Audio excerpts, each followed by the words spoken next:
Jethro Tull's Aqualung. Welcome back to the collection vault. Today we step into the cold, watchful eyes of a man on a park bench. Aqualung isn't just an album, it's a confrontation. It was my introduction to the music I would appreciate forever after. I can still recall when I was first introduced to Aqualung. I was on the cusp of my teens when my older brother brought it home. I remember asking, "Who is this old man?" The cover was unlike anything I'd seen. It wasn't radio-friendly, and I loved it. My passion for the music of Jethro Tull only grew over time, and today I own almost every album they have released. Aqualung opens not with a grand overture, but with a powerful guitar riff.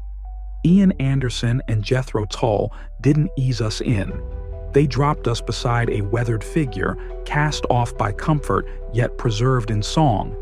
That image, snot running down his nose, isn't crude.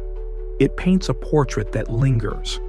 Released in 1971, Aqualung is often mislabeled as a concept album, but the concept wasn't narrative, it was human. Threaded with empathy, anger, and observation, it turned our gaze toward the invisible and asked, "Have you been looking away?" Cross-eyed Mary spins the tale of a teenage girl, more myth than person, navigating streets where innocence rarely survives. Anderson's flute cuts through each track like wind down a cold alley. The rhythm stumbles, then steadies. It's unpredictable, just like the lives he sketches. Side 2 moves from street corners to steeples. The church comes under scrutiny. In My God, the lyrics don't mock faith, they challenge control. It's not disbelief, it's dismay. Anderson dares to ask if belief has been exploited, if ritual has replaced reflection. Musically, Aqualung blends acoustic tenderness with electric abrasion. Martin Barre's guitar solo on the title track doesn't just soar, it claws. Silence is rare, tension taut. This isn't background music, it's interrogation. What remains timeless about Aqualung is its courage.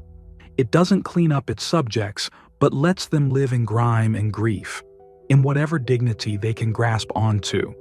It's the album that made me listen differently, and I still do. In this vault, we don't just collect albums, we unbox the echoes they leave. So next time you hear Aqualung, don't just listen for the melody. Feel the confrontation. Next time in the collection vault, we trade alleyways for synths and silence for sampled laughter.